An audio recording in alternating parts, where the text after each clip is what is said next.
exclusively on the Oysterling podcast, the fastest growing hospitality job platform in the US.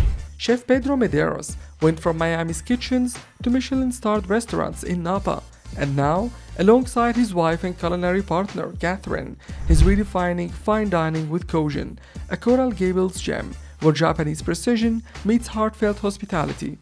In this episode, Pedro shares what really makes a great chef and why the hard work happens before service begins. Hello, everyone, and welcome to the Oysterling podcast, the fastest growing hospitality job platform in the US. Chef Pedro, thank you for joining us today. Thank you so much, Matt. So, to start, could you please introduce yourself and tell us a bit about your career path? I'm Chef Pedro Mederos. I'm the chef co-owner of Kojin 2.0 and Coral Gables.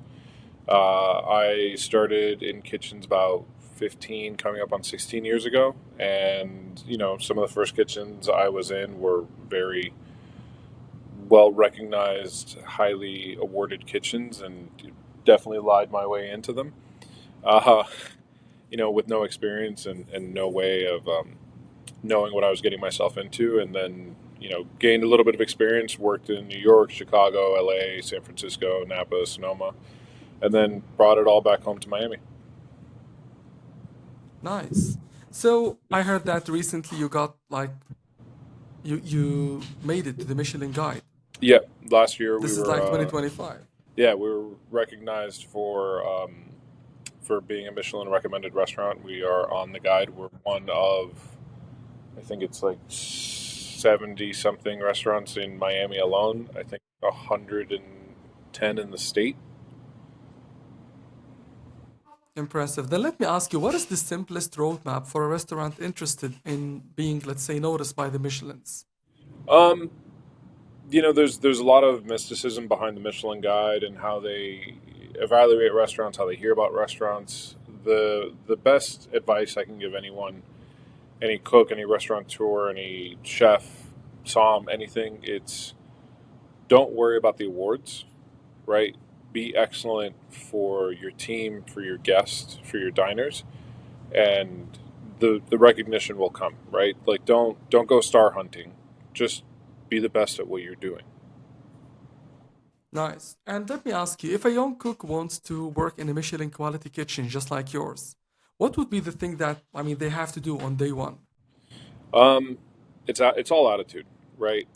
When we hire, we obviously look at resumes, we look at past experiences, we do stages, we allow people to trail.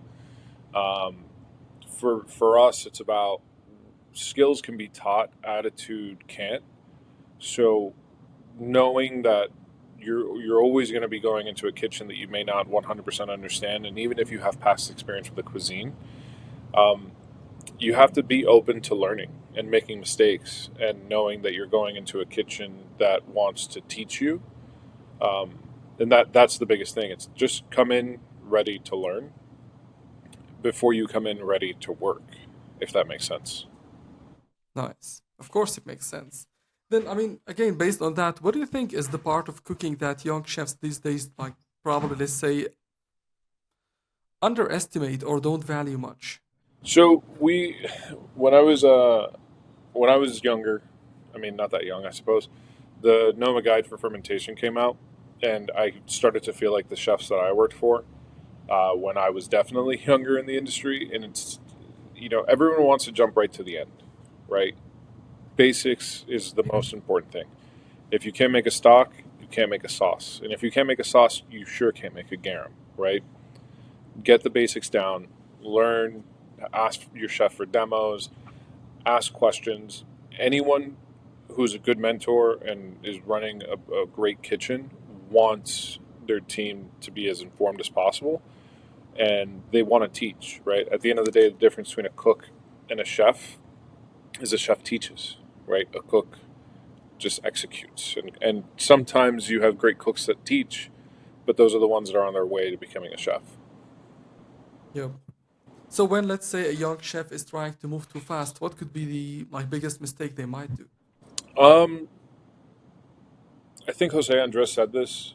If you wanna, if you wanna go fast, go alone. If you want to go far, go together. And sometimes when cooks get ahead of themselves and they start moving a little too quickly and they start, maybe attaining too much knowledge, they're not putting in the reps. They're not training themselves to cook or prep from an instinctual level. Something that we emphasize here all the time. It's like if you smell something burning, it's too late. You should be able to hear it burning before you smell it, because then you have the opportunity to catch it. We practice a lot of mindfulness in our kitchen and in our entire restaurant of like it's okay to slow down, right? Because slow is smooth and smooth is fast.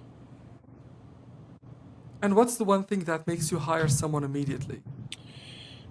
Attitude, 100% attitude.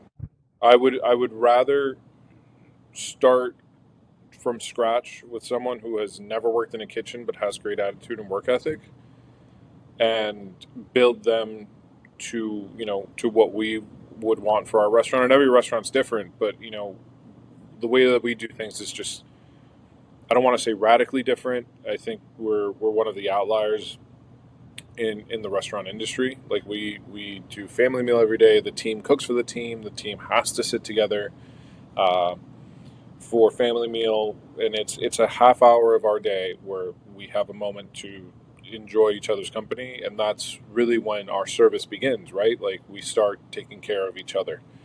Um, but if someone were to walk in here right now looking to work in the kitchen and they had little to no skills, little to no experience, but the right attitude, they have a position in our space. Then what gets someone fired from such an environment from Kojin? Honestly, we haven't had too many instances where we had to fire anyone, but I think what it comes to is just there's a there's a certain level of integrity and respect in what we do. Um, the ingredients and food are obviously important, and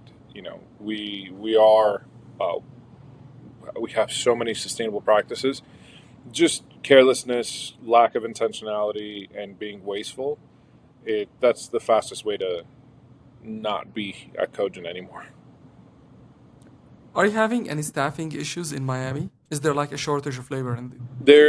There is a shortage of labor, but I feel like it's not just a Miami issue. I think it's an overall issue. I think there's plenty of people to work.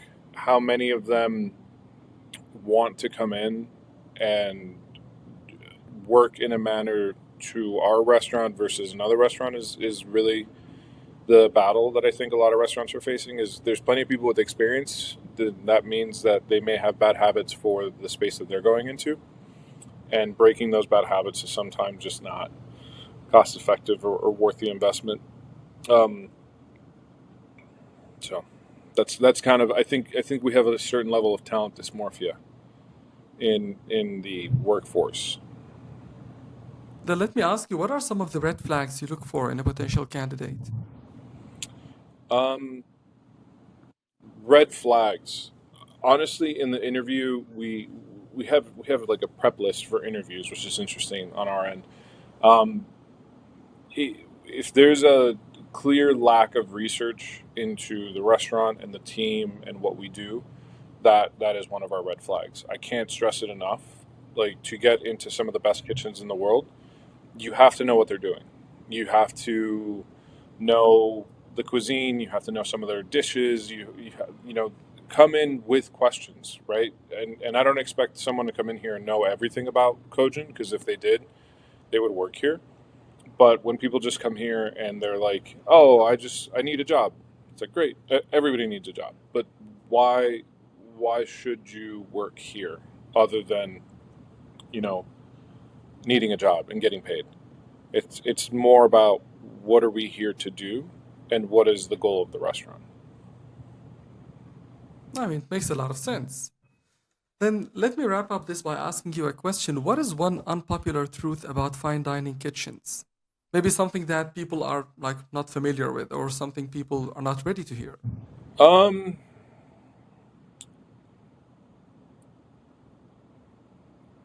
that's a tough one. I don't know. I mean, I think everyone, when we look at a lot of these fine dining restaurants, 1, 2, and 3 Michelin star restaurants, and even restaurants with no awards, but that just execute at a level that is kind of incomprehensible.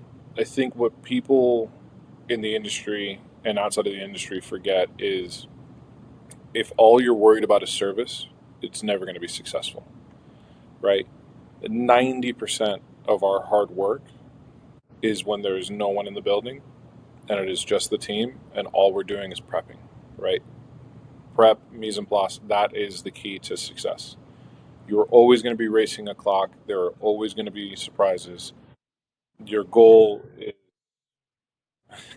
your goal is to do everything you can to set yourself up for success. And once service starts, that's kind of where it gets easy. That's where we get to have fun and enjoy what we do. Thank you so much for this. Thanks for your time. And I'm sorry for all the inconvenience of the technical stuff that happened earlier today. It's all right. You guys are awesome. Thank you for being, very accommodating.